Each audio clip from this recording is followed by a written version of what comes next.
Hello, everyone. I am Raquel Toussaint, and thank you for joining my live today. So, I must admit, I was a little nervous today because this is actually my first live here on YouTube. But I've actually been planning this for weeks now, and I just needed some time to kind of get everything together and set up and get ready for the live. So, let me turn down this background music because I want to be sure that you guys can hear me pretty well so that we can discuss everything that I have to discuss today. So, again, thanks for joining. If you have been following me, you know who I am. I am Raquel Toussaint, and I've been working in the HR field for over 10 years. Actually, almost 15 years. And my channel is focused on career and HR tips for ambitious professionals that are just trying to level up in their career, or if you may just have one HR question and a video somehow speaks to you. So, like I said, I've been planning to start a live show here on this channel for quite some time. And I must admit, I've been pretty nervous about it and just pretty nervous about hitting the live button just because I normally do my videos that I post, my long form videos, and not live. So this is the first time that we're here live on the channel. But I wanted to create a safe space, like I said, for ambitious professionals that are trying to level up in their career. I wanted to create a show that we can talk about all the things career wise, and also for the focus to be questions and answers, questions from you, my viewers, so that we can have some time to chat and have one on one time and get all your career questions answered. So I see that I have three people here on board with me so far. Yay! So if you are here and you have the chat somewhere on your screen, let me know where you're tuning in from so that I know that I actually at least have some people out there watching me. So, like, again, tell me where you're tuning in from. And I hope that you guys are having a lovely Sunday. I've actually been doing a ton of cleaning this weekend. And so the house is clean. My husband and my son are downstairs watching football. And Maya, if you've been watching my channel, you know that I have two kids. I have a 13-year-old Malachi and a 6-year-old daughter, Maya. So Maya is at my mom's house. And then after this show, I'm going to pick her up. Alrighty, so I have LaShawn from Maryland. Thank you for joining, LaShawn. And I also have Tamara from Orlando. Thank you for joining. And I see we have Liberty Gardens. So thank you guys so much for joining the live broadcast. So yes, I hope that you guys are having a lovely Sunday. Like I said, my first time going live, and I plan to keep this up every Sunday at 6 o'clock. I would like to hear all your questions that you have, either HR questions or career questions. I figured that Sunday would be a good day to have a live channel, a live show on career advice, so that you're getting prepared to go into the work week, getting prepared for your Monday, and maybe you have some burning questions about work, about career, about HR. Maybe you're having a difficult time growing at your job, or maybe you're trying to leap into another field, or maybe you're just having a difficult time with your manager and you may want to ask an HR question. So I recently read an article that said that Sundays are actually the most stressful day of the week. And I was just thinking about it, putting some more thought into it. And it made sense because usually on Sunday afternoon, Sunday evenings, you're just sitting and pondering about the upcoming work week and all that you have to do, all that's on your calendar. Maybe that coworker or that manager that you just don't like, or someone just being difficult, or maybe you have a presentation tomorrow. So I think all of that contributes to being stressed on Sunday. me myself, I'm not particularly stressed, but maybe underlying there's some stress thinking of the upcoming week. My free days are gone, my weekend's gone. So I thought that Sunday evenings would be a good day just to talk about career and HR advice. So if you have any questions, drop them into the chat. I do plan to on next Sunday create a form in the description that you can leave your questions as well, so that you can either get them answered here on the live feed, or if you want me to, I can make a whole video that's surrounding the answer to your question. But until we get some more viewers and some questions coming in, I just wanted to level set for this show. I recently, I wouldn't say recently. I was scrolling through my content here on YouTube, my videos, and YouTube Studio gives us a way to rank our top viewed videos that we've ever made by most viewed to the least viewed. And one of the top videos that I've made that have got the most views and the most feedback is a video that I made on not giving up. And in that video, I talked about my career journey in HR and kind of how I got to where I got and my struggles. And I wanted to talk a little bit about that today, if until we get some questions in the chat. So, like I said, I've been working in the HR field for over 10 years, almost 15 years. And I didn't start out in human resources right out of college. I actually went to Florida A&M University. So if we have any Rattlers watching this, just hello to my fellow Rattlers. Homecoming is coming up, and that's all the rave right now. But I went to Florida A&M University.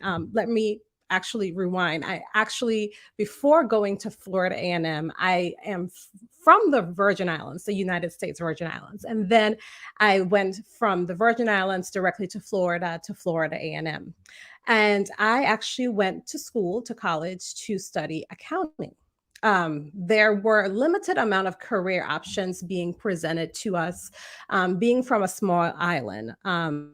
You have your typical, you can be a doctor, an accountant, a biologist, just like your normal things, a lawyer or whatever. So I knew I wanted to be in business, but I didn't know that there were so many areas in business. I think all I knew was about accounting or general business or marketing. So I said accounting because I thought I was good with numbers at the time.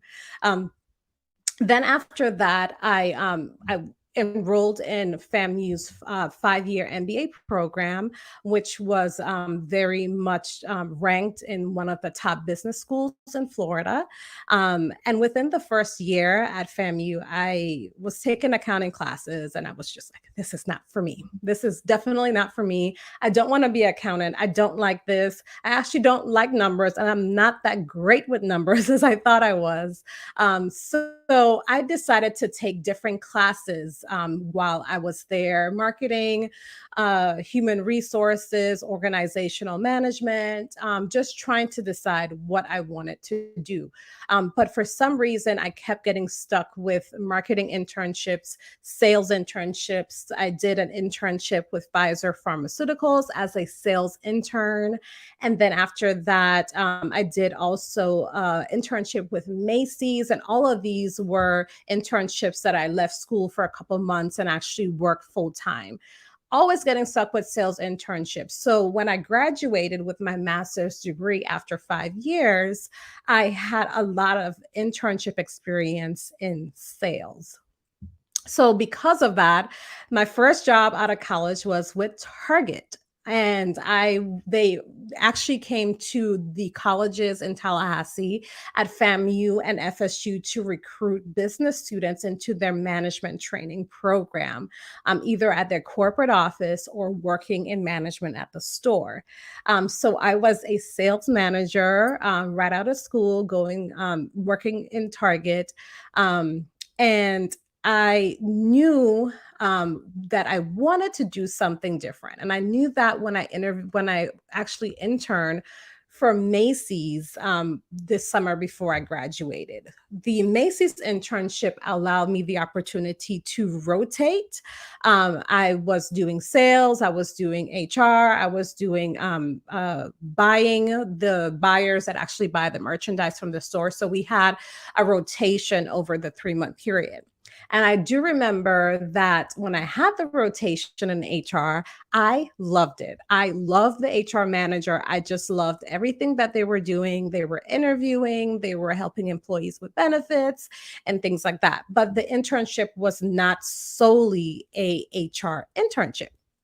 Um, so I left, went back to school, graduated, got that job with Target, and I knew I wanted to be in HR. And I had applied for a whole bunch of HR positions out of college, but no one was giving me a call back. No one was giving me a chance.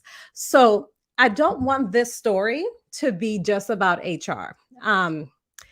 Their HR, just like a lot of fields, are sometimes people say difficult to get into, right? You may have fields that have tons of jobs, like sales, for example. You can get a sales job anywhere. It's pretty easy to get a job selling anything. They will hire you. They will hire anybody to sell anything, just depending on what you're selling.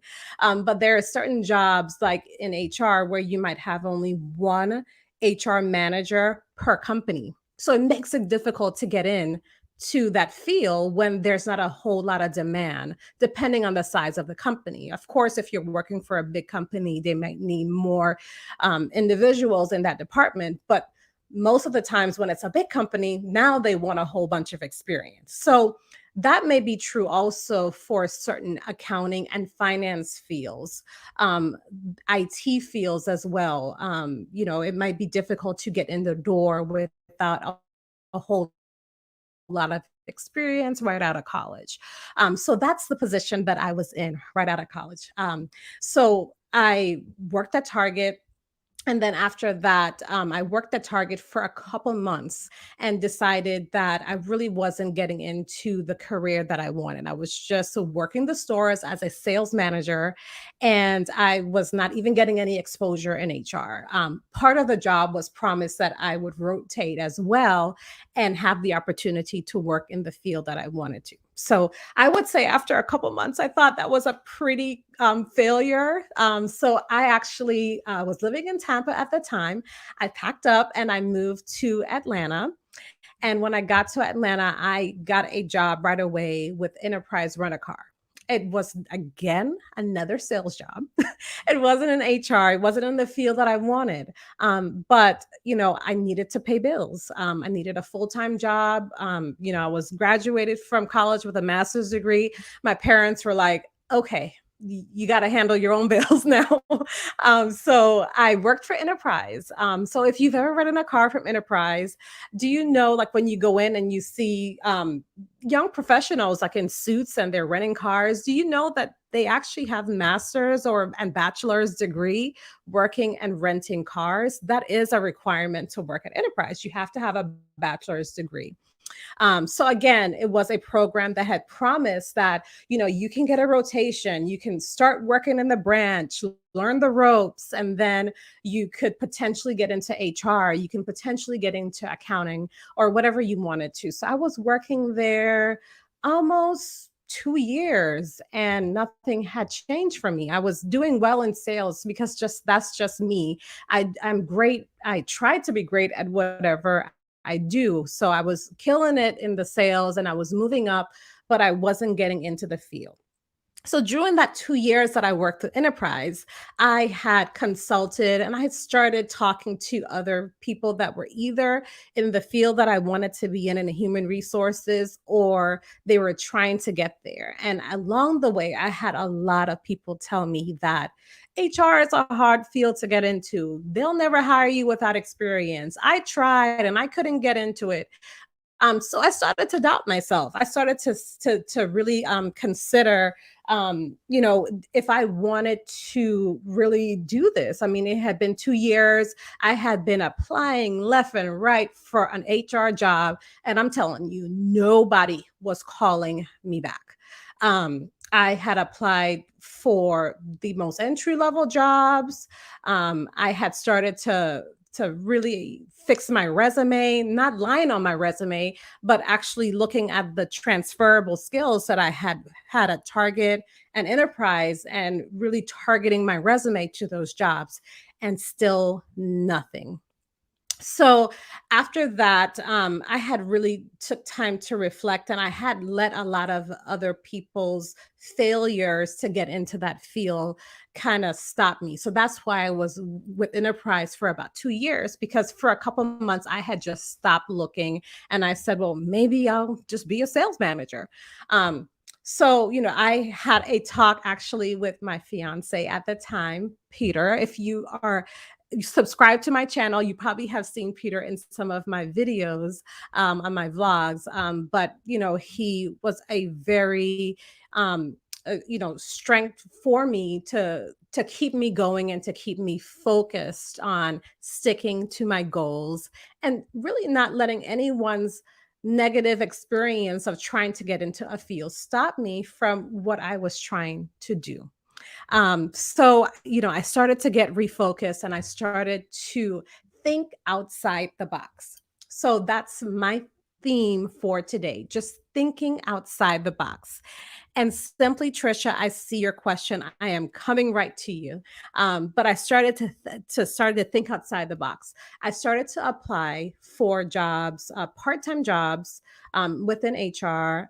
I had even applied for unpaid internships, even though I had bills. But Peter and I had talked about it, and we said, you know what, we are going to cut cable, do whatever we can, because this was important for me to get into the field where I could have a fulfilling career. So that's what we did. I actually applied for a part time position. I was only working 20 hours a week with a company that's based in California. And like I said, it was part time. It was actually making a little less than what I was making at Enterprise. But I started to think outside the box. The position was part-time, but I said, when I get into that role, I'm going to prove to them that they need me here full time and forever. So I took the job and I busted my tail. I was creative. I did what I was supposed to do. I took my experience that I had from the last 2 years outside of college. I even for the things that I didn't know in HR as yet, I researched at night. I wanted to prove to them that they needed me there full time. And after about 6 months, I actually was offered a full time position. And then my career kind of blossomed from there. I'll get back to that, but I see that we have a question in the chat from Simply Trisha. Simply Trisha says, hello, which field generally pays the most in HR? For example, IT or medical, etc. So Simply Trisha, I think maybe you're asking like which industry pays the most in HR. I think that's a little different from the field, but I'll answer first on which industry I think pays better. I don't know specifically of an industry that pays more for HR. I do know for any field, there is high paying industries. So for example, tech companies, IT companies, finance companies, a lot of those companies pay a little bit more. I personally, I'm not a full-time YouTuber yet. Cross my fingers that I will be someday, but I actually work a full-time job. So just like some of you that are here, you may be going to your job tomorrow. I work as a HR director for a large healthcare company in their corporate office. And traditionally, for example, healthcare doesn't pay as well. It just depends. The healthcare company that I work for, they rely on Medicaid funds, government funds to fund or to make profit and to pay employees. So as we know, government, anything related to government may not pay as well. So I would say IT, finance, anything high tech, I would say pays more. Now, if we're talking about which field in HR, pays more. I wouldn't say there's a particular field. Of course, role, I would say, in HR. As the higher you go, the more you get paid. Chief HR officers get paid pretty good money. Even in the medical field, I think those salary ranges above 200,000 or more, depending on how large the company is, or if it's in the medical field, the hospital, and things like that. But I always say, work with what you have. If you're in compensation in HR, and you have a good work ethic and you're working hard, you can climb up the ladder and make it to chief HR officer or chief financial officer. So I have a lot of opinions on that too. So if you guys have any more questions, simply just put them into the chat. But thank you, simply Tricia, for asking that question. That's an awesome question. So until we have more questions, back to my little story. I would say my little testimony on my career so far. So after I got the part-time job working part-time in HR, like I said, I was hired full-time within 6 months with the company, which was perfect timing because, like I said, Peter and I had cut bills, we had cut things to make things work. And 6 months, I was kind of getting tired of, just making everything work. And we were young, I was in my early 20s. And then I was pregnant and we needed some money. So it came at the right time after 6 months. So I worked at that first job as an HR assistant. I worked there for about a year and a half. And then I was offered a HR director position with a dental company here in Atlanta. So I didn't tell you guys before, but I am here streaming from Atlanta. I live in Atlanta, but I'm actually from the Virgin Islands, the US Virgin Islands. But I worked as a HR director for the dental company. And then after that, I stayed there for about 2 years. And so all of this moving was really just for growth. I knew that I was young. And I always tell people that, or young professionals, you change jobs when you're young. You don't want to look like you're job hopping, but that's the best time to change jobs. I'm not as young as I was back then. But so now I've been in my current role over 5 years. And I don't plan to leave anytime soon until something maybe big for me comes up or whatever. But I'm just not in that place where I want to move from job to job right now, just because I'm getting up there in age. But when I was young, that was the time. I always tell young professionals, and if I have any young professionals watching, this is the time to figure out what you want to do to grow in your career. I would say try to stay in your role for at least a year. And then if there's something that presents you with growth, with good growth opportunity, then shoot your shot. Take your leaps while you're young. So I was with the dental company for about a year and a half to 2 years, and then I saw the position for this company that I'm currently working in. So this it's a long story, but that's for another day. So I took the role as a HR business partner for the same healthcare company that I worked at. Then I stayed there for about 2 years, and then I left because of a bad manager. I left for about a year and a half, and then I came back. I was offered my position back after that manager left, and I've been there for over 5 years now. So I've I've had a story where I've been at a company, left, and came back, but that's for another live. We'll talk more about that.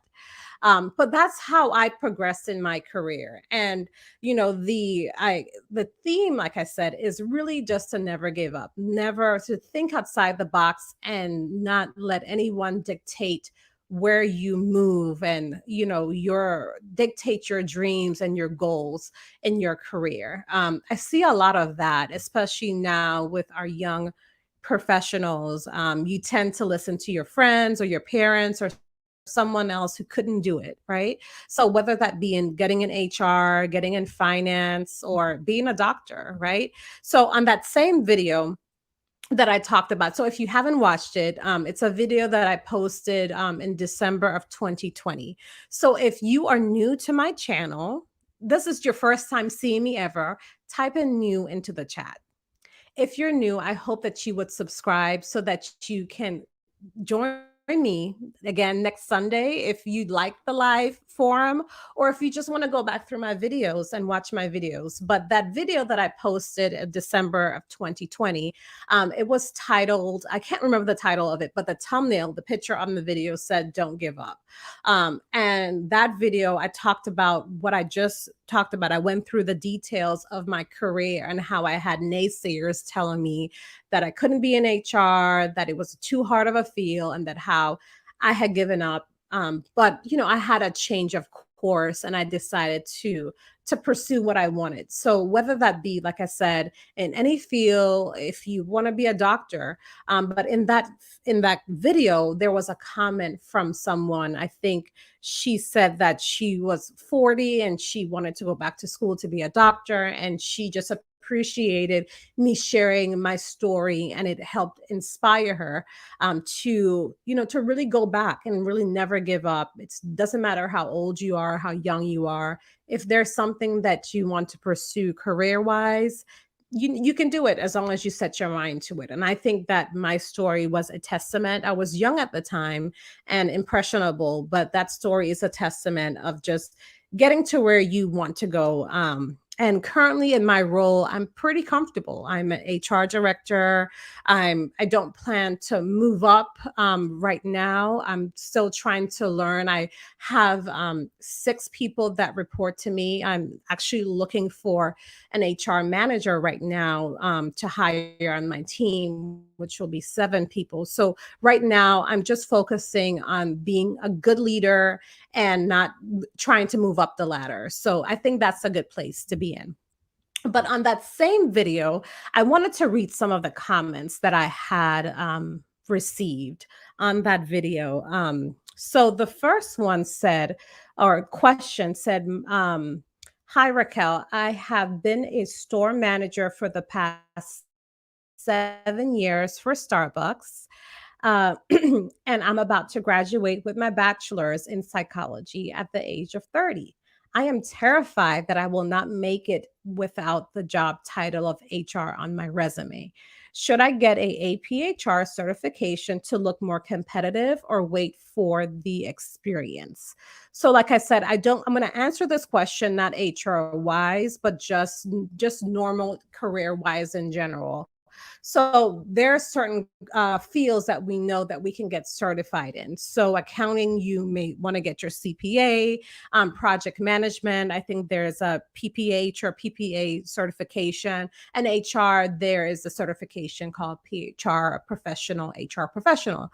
Um, so that I always tell everyone, I've had multiple people ask me this question. Being in my field, I've done recruiting as well. I've done years of recruiting. So I know the questions that people ask all the time. Should I get a certification in my field before I start? And I always say it doesn't hurt, but it's not required. It's not required. Don't put all your focus into spending hundreds of dollars or thousands of dollars on study material to study for a certification that, to be honest with you, many hiring managers and recruiters don't even pay attention to. Sometimes they put it on their job postings just because it's a good to have. It looks like the company is trying to hire, the professionals, the folks that are certified. I would say most hiring managers they look at your experience, right? But if you're young and you don't have experience, then why not get your certification? I would say, though, just be careful when applying for certifications, because a lot of them, for example, your PHR in HR, they require you to have, I believe it's like 2 years of experience before you can sit for the test. I believe your CPA as well. So look into all those requirements. But I would say it's not required.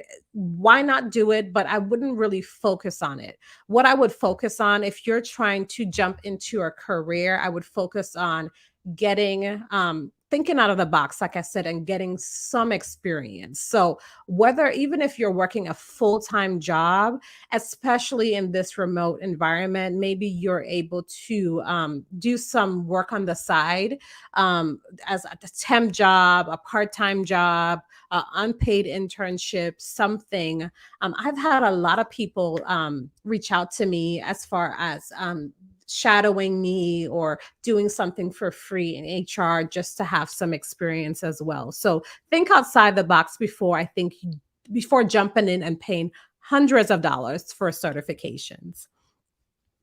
All righty. So, LaShawn, thanks for commenting. LaShawn, you are new here.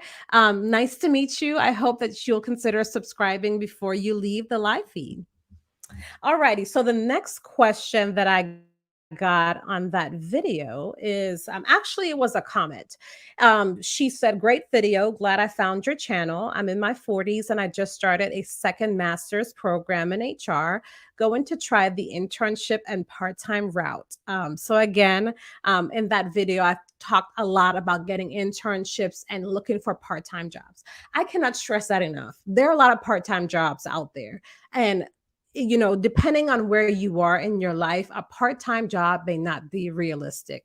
The job market, there's a lot of people looking for jobs. A lot of people are looking for full-time jobs. A lot of people are looking for high-paid jobs. So sometimes when you are young or when you are desperate to go into a field, you may have to make it work. You just try to apply for a part-time job. So if you're watching and you are trying to get into a career that you've been trying to for years, do me a favor this week, just try an experiment. Apply for a part-time job in your field and see if you get a call back. And like I said, you may not be in a place in your life where you can work part-time. It may be a financial hit, but that's something that you really should consider if you can. Sometimes you may just have to, like I said, I had to rearrange things, cut a lot of things out, and really get serious about my career. But it only lasted for 6 months. So next question is on that video, and I'm not going to read all the questions from that video. I just picked a few that I wanted to highlight. Hello. You tell a really good exchange from 10 years of retail management to HR.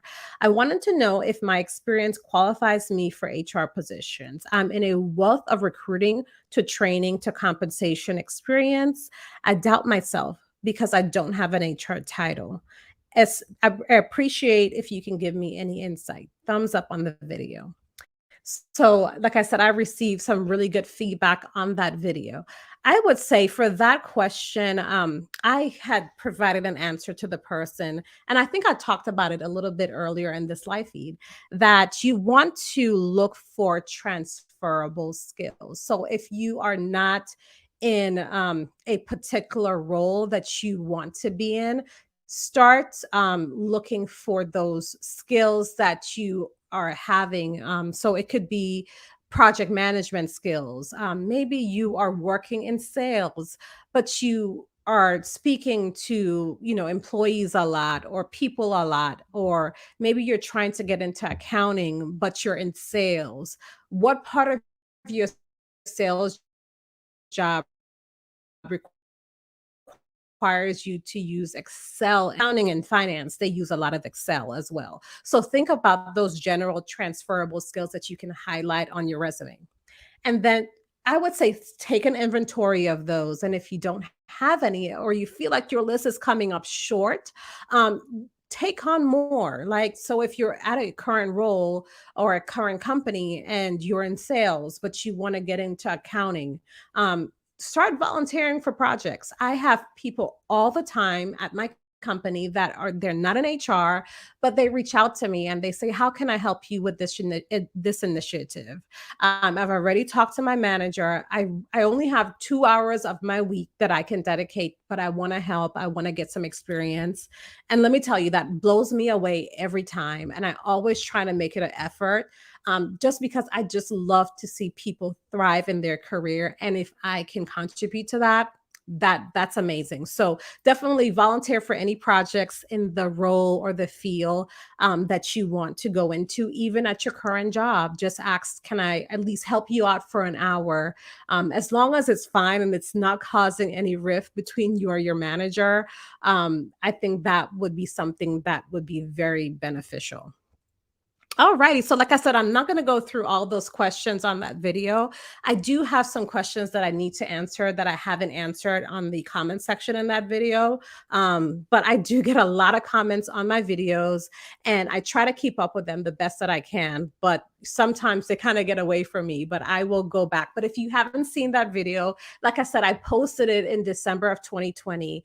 And if you just want some inspiration on, careers and kind of getting into the field that you want to get into, watch that tonight. So I don't see any more questions. So I'm going to start to wrap it up. I just wanted to say thank you for watching the live. I will be back next Sunday at 6 p.m., the same time. And, we will just keep the forum going, questions and answers. So if you have any career questions, definitely reach out to me. Leave them in the comment section, and then maybe next week I can answer them if you're not going to be here. And then that way you can watch it on the replay. For the rest of the Sunday, I am just really getting ready for work. Like I said, I've cleaned the house, I've done my laundry, and I'm about to watch in a little bit. I don't know what time it is. House of Dragon. So how many? I see we have 6 people. Is there anybody besides me that watches House of Dragon? Let me know in the comment section. But I was a big Game of Thrones fan. And I've been waiting a couple years for House of Dragons. There's no one else in my household that watches it. My husband and my son and my daughter, they don't. But I have friends, so we're like texting while we're watching it. And then my brother-in-law also watches it. So that starts at 9 o'clock. I don't see anyone. I guess I'm the only one that watches House of Dragons, but that's what I'm gonna do for the rest of the evening. Get ready for work. And like I said, thank you for watching, and I will see you guys in the next one. And if you're new here, don't forget to subscribe to my channel, and hit the notifications bell as well so that you're notified every time I post a new video. Thanks for watching, and I'll see you guys on the next one. Bye.